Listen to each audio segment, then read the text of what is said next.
Hello and welcome to Opportunity China's fourth and final pre-departure webinar. Thank you very much once again to those of you who are joining us for the fourth time. Thank you for those of you who are joining us for the second or third or even the first time as well. I hope many of you who are joining us today have had the opportunity to watch at least some of our previous 3 webinars, but if you're joining us for the first time, that's absolutely fine. Remember, you can catch up on all of them on our YouTube channel or by using the links from the emails that have been sent out to you over the course of this week. A reminder once again that you can use the chat box on the side to ask any questions that you might have at all. I will endeavour to do my best to answer those in breaks throughout our presentation today, but we also will have an Opportunity China coordinator who will be on hand to answer any questions in the text box if I'm unable to. A reminder once again that there is a little bit of a lag in speed between the presentation and the questions that might pop up. So if you ask a question and I don't answer it straight away, I'm not ignoring you. It's just come up a little bit after I have finished waiting for questions. So let's crack on and start with our final webinar, making the most of your China experience. This might be jumping the gun a little bit, or may seem like it's jumping the gun a little bit for many of you, but I'm sure it's a pertinent question on the minds of a lot of you. And that question is, well, what do I do with myself once I come back from China? What exactly am I going to get from this experience that's going to help me in the future? What am I going to get from this experience that is going to make me more employable? And importantly, what are the kinds of roles that I will be able to take on once I have finished this experience itself? Well, that's what we're going to cover today. We're going to cover a lot of different areas and we're going to look at a lot of different things. So first of all, we'll cover the key transferable skills that you're going to attain living, working and teaching in China. This is going to be split into 3 sections. The first being international experience overall, the kind of experience that anyone from a country like the United Kingdom can gain from working in any other country in the world, the sorts of skills that employers will look for, and the sort of personal and professional development points that are going to become important for you to bring up later on as well. We'll be taking a look at future options. We'll be taking a look at what opportunities are going to be open to you that might not have been open to you before, maybe some ideas of things that you hadn't thought of. And we'll also be talking a little bit about some alumni's experiences from this as well. Selling your skills. We'll be taking a look at the best ways you can sell your skills to potential employers in the future, be that in an interview, be that through your CV or through points to make during an application form. And finally, we'll be taking a big review of what living and learning in China really means and what you're going to be able to take away from it as a personal experience as well. Let's take a look now at some of those key transferable skills. Now, when it comes to key transferable skills, it's important to always note that China is the most important developing country in the world at the moment. China is a country where a lot of our future is going to be decided, not just as individuals, but as a country as a whole. China is a country where we're going to need to work more closely. We're going to need to understand more. And a demand is going to grow among businesses that are wanting to branch out into the Chinese market, among individuals who are wanting to deal with Chinese customers and consumers, and also among businesses who are going to be working in collaboration and cooperation with Chinese firms, governments, and other organizations as well. Currently, the British Council is running an initiative called Generation UK China.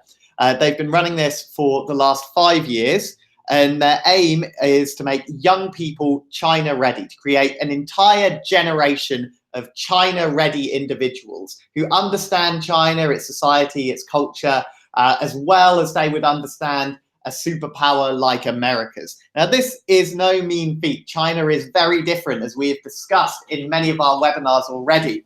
And they're going to be looking for flag bearers for this generation.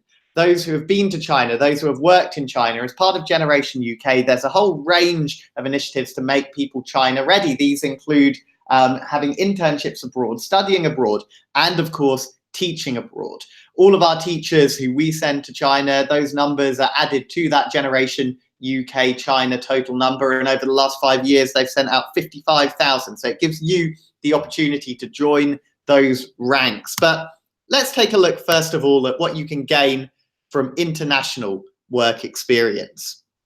Well, first of all, there is the point of experiencing different cultures and attaining cultural awareness. Now, no matter where you are in the world, people will act differently, react differently, and it's important to understand on a psychological and an individual level what differences there might be when it comes to daily interaction with others from a very different culture.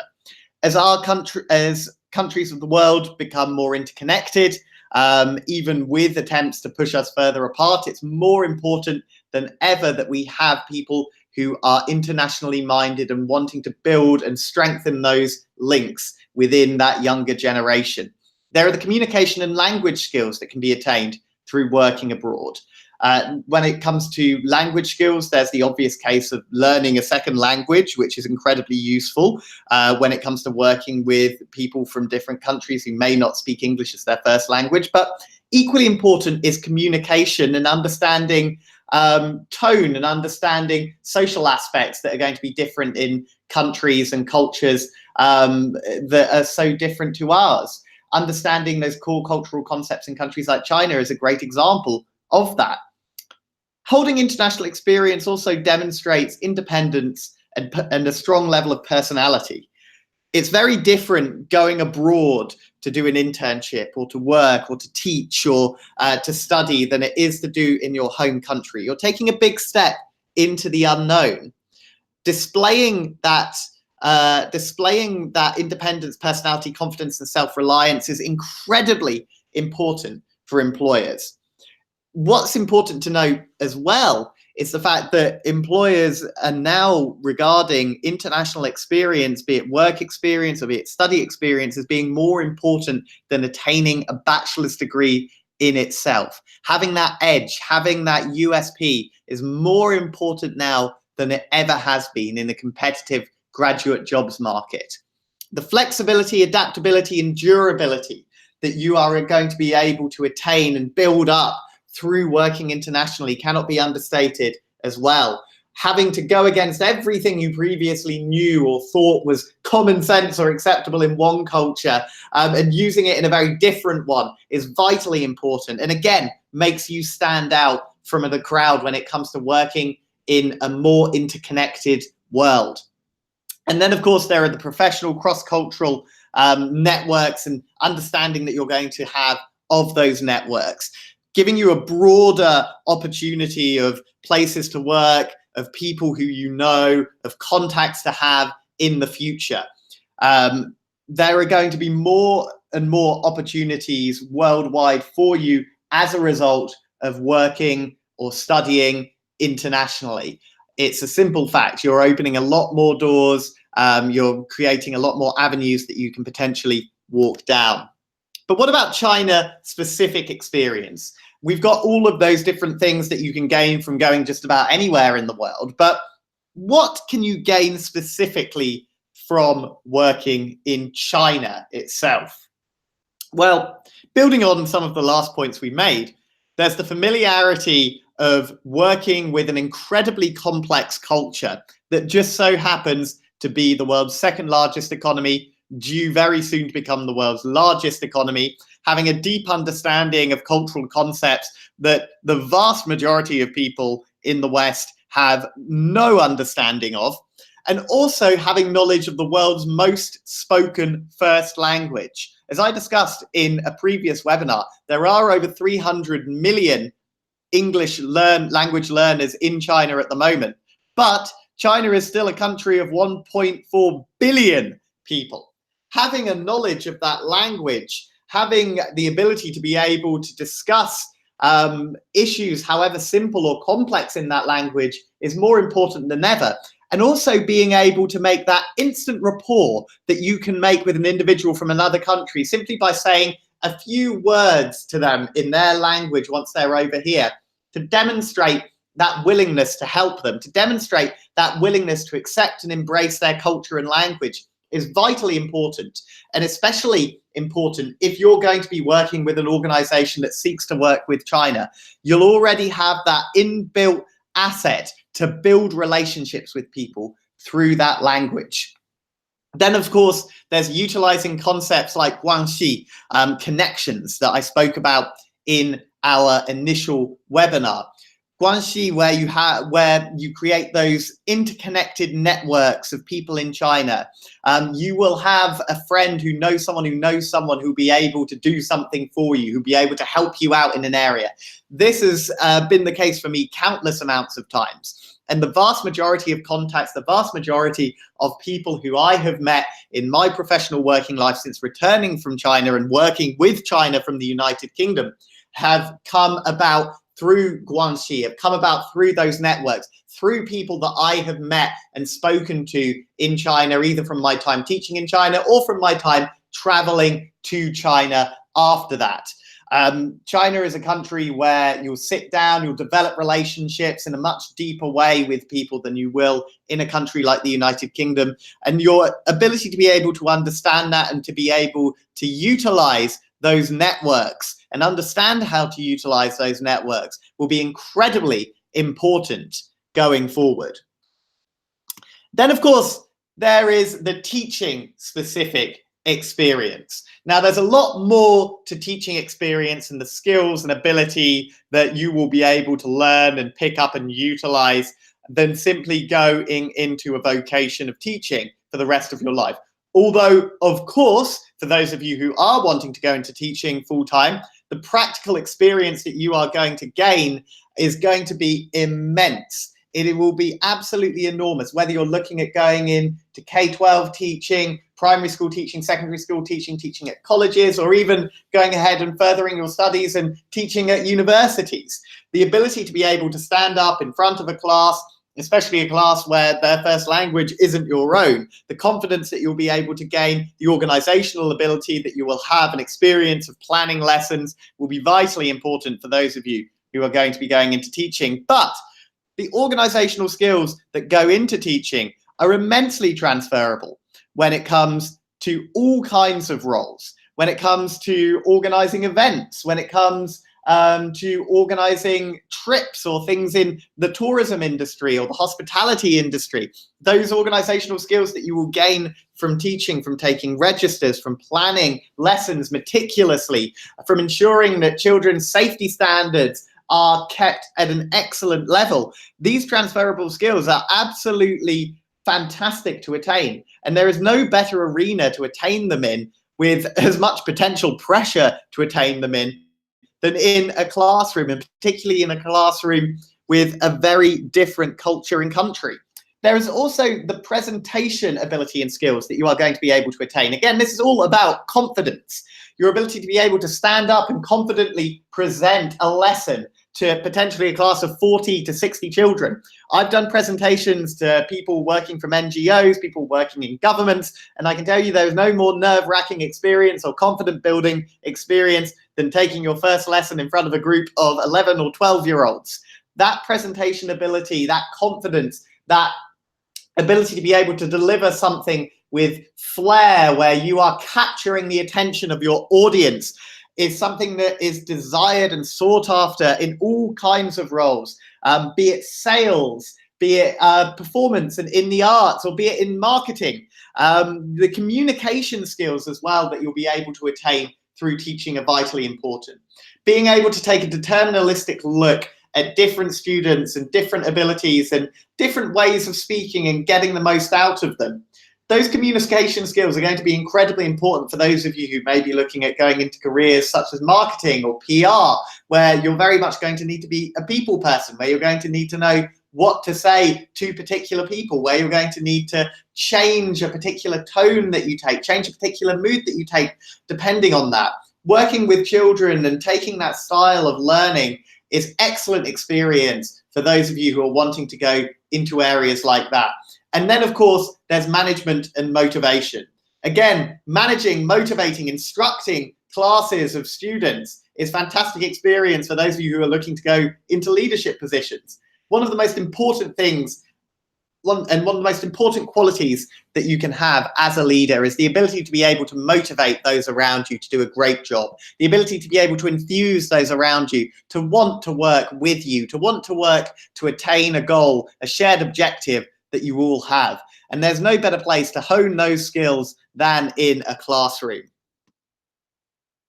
Does anyone have any questions on transferable skills for the moment? I'll just leave it a minute as there is a little bit of lag if anyone wants to ask any questions about that.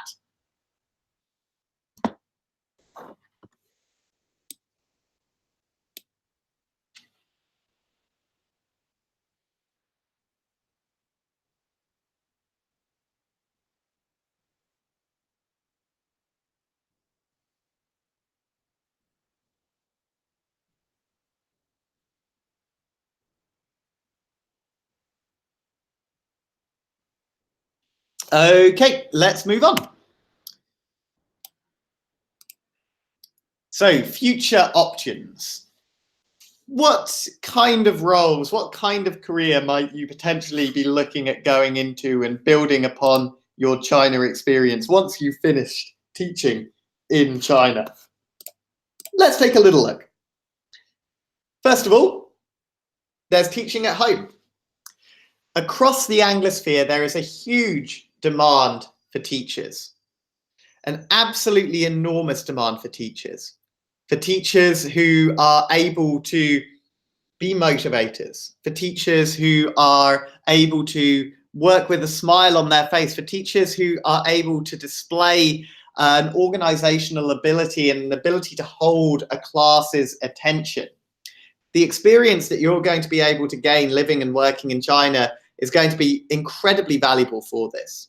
When it comes to schemes for teaching in China, there are organizations like local school community groups and skits that are able to help and sponsor and get you through your teacher training without needing to spend a huge amount of money. And this becomes even better and even more incentivized for teachers who have had years of relevant experience, of which ESL teaching, particularly in a classroom in China, is incredibly important.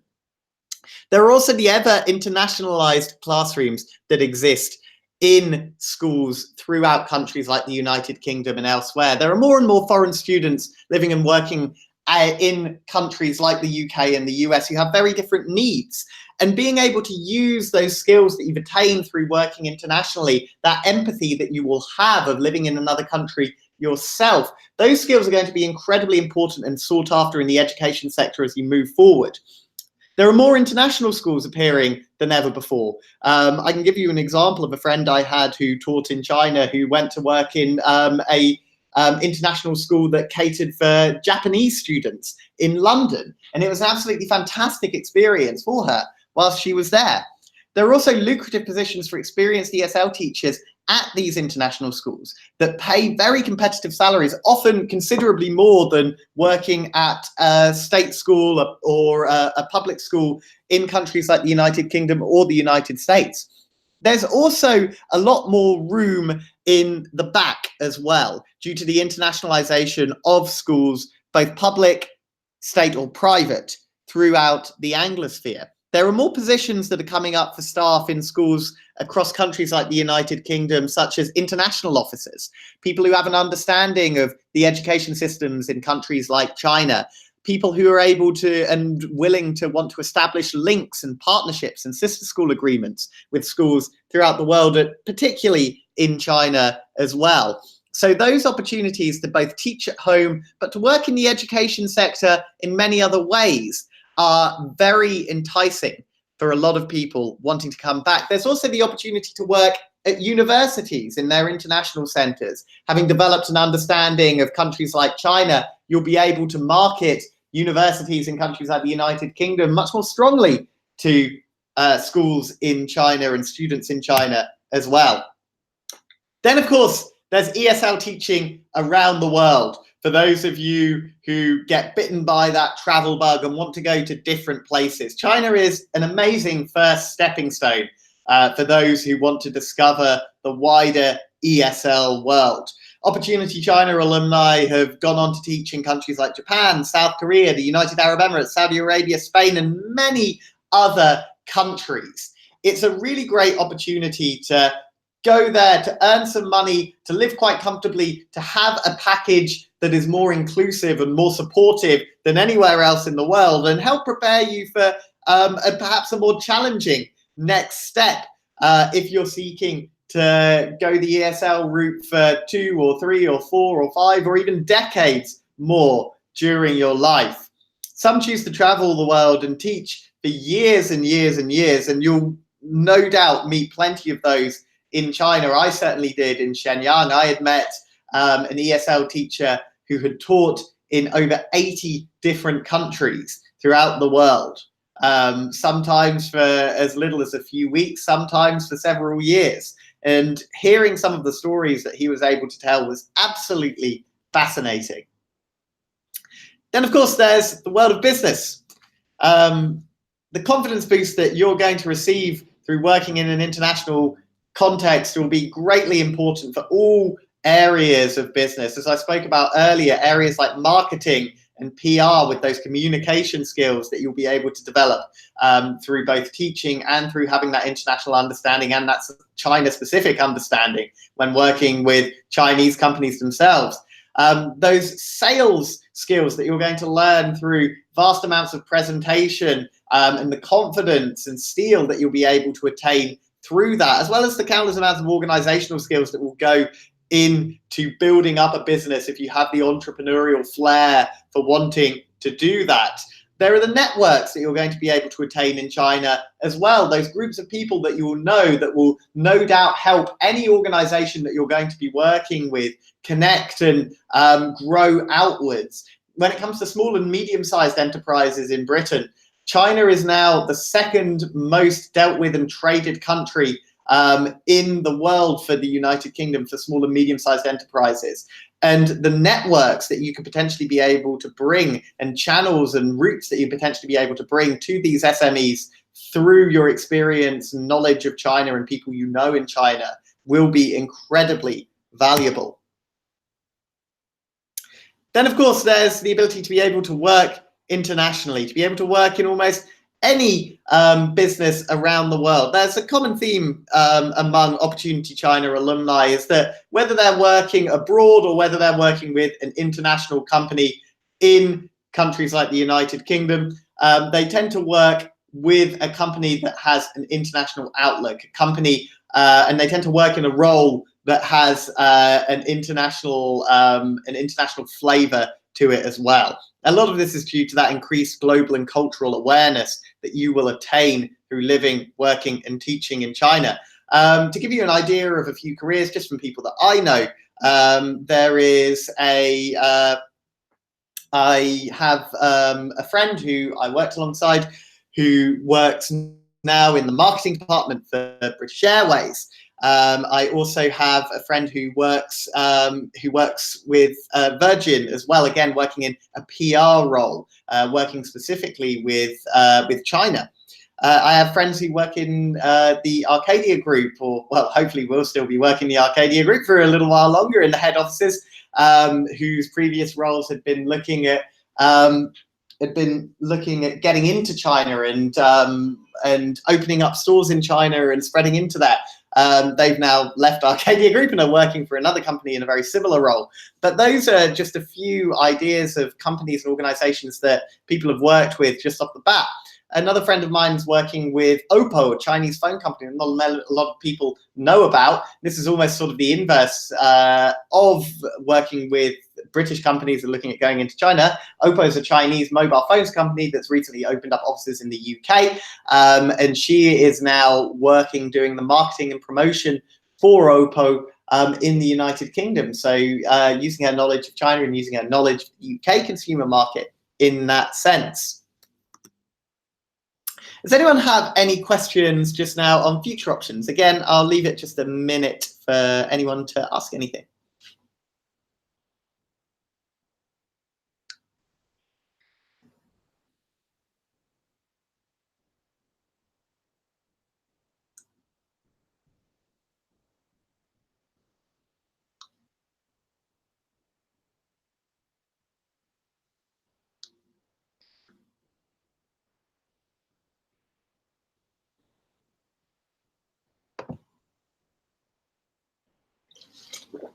Okay, fantastic. Well, let's take a look now at selling your skills. So you've attained all of these wonderful international skills and the ability to be able to execute all of these things that are going to really get you far. But how are you going to display those? How are you going to sell your skills, your China experience in different environments? Well, first of all, it's important to take a look at your CV. The first and most important thing when it comes to writing your CV within this context is to focus on accomplishments and skills that you have gained. Bullet point it, keep it short, keep it concise, but give examples of this. If you're looking at an international career or looking at working with an organization that works internationally, again, make sure you highlight those relevant experiences by maybe creating a small international experience section on your CV to help you stand out. Remember as well that that you've got to do your research into a company you're planning on working with. And you've got to think again about those international skills that you've attained and what is going to be most relevant for it. So say if you're going to be working in a sales position, you'll want to think about the presentation skills that you've learned from teaching. You want to think about whether or not you want to highlight any public speaking roles that you might have done as part of your role in China. Many teachers in China will need to get up in front of parents or in front of even organizations and government officials and deliver speeches or deliver presentations to them about your work in particular schools. Highlighting these elements is going to be incredibly important, and making sure that you're highlighting the right elements for the right kind of job is incredibly important too. But remembering as well that your China experience and your international experience is a unique selling point, and selling that as much as you can. Then, of course, there is the interview. Now, it's important for me to state here, you will be asked about your international experience in your interview. And the reason you will be asked about it is that, say, a company is going to be interviewing 5 or 6 people, chances are, out of those 5 or 6 people, if you're in a country like the United Kingdom, you'll be the only person who has had extensive international experience, that's extensive international work experience for a year or more. It is a unique selling point. Be proud of it. Tell those stories, those anecdotes that you have, as long as they are within appropriate reason, to really highlight the color of your experience and bring out your personality. Whereas with a CV, it's important to be concise and to give very short bullet-pointed answers to display the skills and experiences that you have had. In an interview, it's better to tell those stories, to really set the scene, to know when to stop talking, of course, but to create that engaging and vibrant feeling that you can through telling anecdotes and stories about your experiences that might potentially be relevant to a future employer. Be as detailed as possible and bring up those situations in those anecdotes that you found difficult. It's always important to remember to bring up challenges that you have had, and you will have a huge amount of challenges when you come to China. These are going to be even more important than highlighting your accomplishments for most employers, because it shows that you have come up against struggles and you've been able to overcome them. Remember to bring these up yourself as well. Don't just wait for an employer to ask you about a challenging experience. Don't be too negative, of course, but bring them up and always talk about how you were able to resolve them and why you were particularly proud of that. Does anyone have any questions now on selling your skills?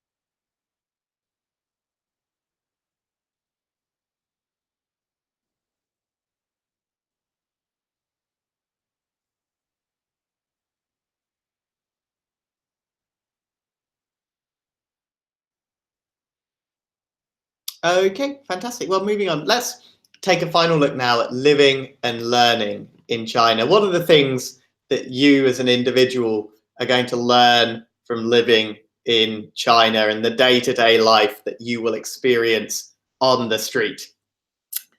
First of all, things move very quickly in China, very quickly indeed. The pace of life in the West is slow and plodding in comparison to the rush that you're going to experience in China. The tube, traffic queues, changes to your regular routine almost constantly, the busy streets that you will come up against, the feeling of chaos that exists in China, again, cannot be understated. You'll move days after days amongst seas of people in order to get where you need to get, and it creates this feeling of energy within you and instills it within you, as well as a particular kind of work ethic and an ability to be able to work under pressure and with distractions, because those are going to be happening all around you at all times in China. It's important at all times to remember to be patient, but also alert to things around you, whether you're walking down the street, whether you're on the tube, but also at work as well. As I've mentioned in previous webinars, one popular thing in China that gets on a lot of people's nerves is for timetables and schedules to be changed at the last minute, or things to be changed straight away. China is not a country where something is agreed and it will always be the case. China is a country that is continually flexible, that is continually changing things, where you'll be expected to be continually on your guard to turn on a dime and do something completely different to what you were doing just then. So it's important to preempt those problems and be and expect them, and also to accept them as well. There will be times where this will be incredibly frustrating. There are times where I've almost burst many blood vessels with it, but I've learned so much through it as an experience. I've learned to be much more patient with things back home, and I found that that's really built a kind of steeliness, a kind of iron around the way that I work. And it's also been able to allow me to see things from a very different perspective once I've gotten used to this. Things that would irritate me a lot in the West, or things that if I were dealing with a Chinese partner in the West, I wouldn't understand and would potentially get angry about, I would begin to now see from a very different light, because I'm beginning to understand more and more the reasons why this has happened, because I've lived through them, and not blame an individual and not blame a different country or culture, but understand that it's different and be able to make allowances from it. Of course, there's the language as well. This is a really important point about living and learning in China. At first, it can seem incredibly scary. It's a very different language. Its entire structure is completely different. But the most important thing is to never be afraid to make mistakes, to never be afraid to get things wrong. Remember that you are living in an immersive environment where you have the opportunity to practice this language skill every day, going to the shop and asking for something, asking for directions on the street. Ignore any sort of sniggering or anything that might put you off whilst you're there. But do take note of that as well, and remember that kind of empathy that gives you for people in your home country too. There are times when I always like to think of myself as being very tolerant and very liberal and very open to people from different places and very patient with people. But the increased empathy that I was able to gain from living as a foreigner in another country and not really speaking their language really helped me to gain a greater deal of empathy for those who are living in countries like Britain and might be struggling at particular times, which I found to be an enormous personal advancement upon what I had before. And there's also the fact that Chinese lessons in China are absolutely dirt cheap, or for many of you who are going to be living and working in China, are actually free. So take advantage of that whilst you're there. Remember to get your qualifications too when you get the opportunity. Get your HSK qualifications whilst you're there as well. And of course, there are the connections that you're going to make. This is great both socially and professionally. Remember to try and make as many friends as you possibly can. These people are going to be amazing connections for you in the future. Chinese people are incredibly hospitable. They'll very often welcome you into their home, welcome you out for dinner, take you to some of the most amazing places you can possibly find. Friends of mine have taken me to places such as the grasslands of Inner Mongolia to go horse riding. They've taken me to the Gobi Desert. They have taken me to they've taken me to the water villages of Suzhou and all kinds of other fascinating places, and introduced me to many of their friends as a result of that, who would very quickly become my friends through that because of this nature of Guanxi.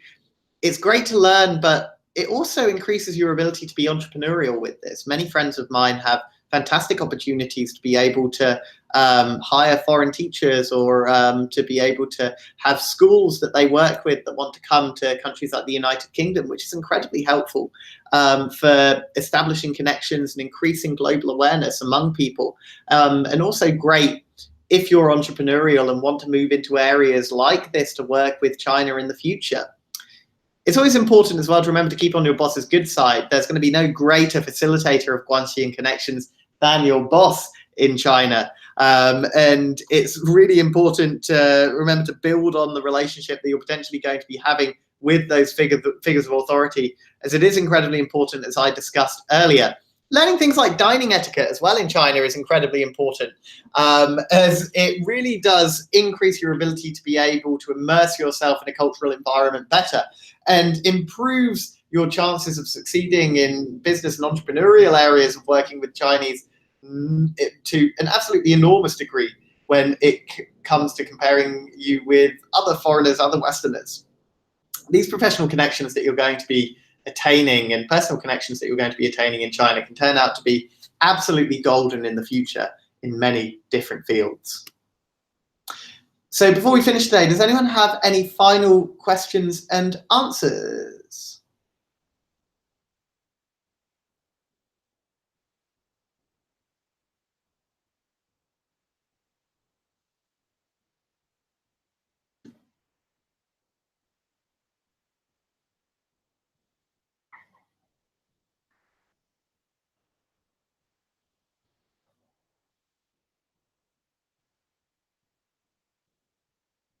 Okay, fantastic. In which case, I'd like to thank you all for joining us for our fourth and final webinar. And I hope you have a lovely evening. Those of you who are going to be coming to our training day towards the end of the month, I look forward greatly to seeing you all there. But otherwise, thank you very much and goodbye.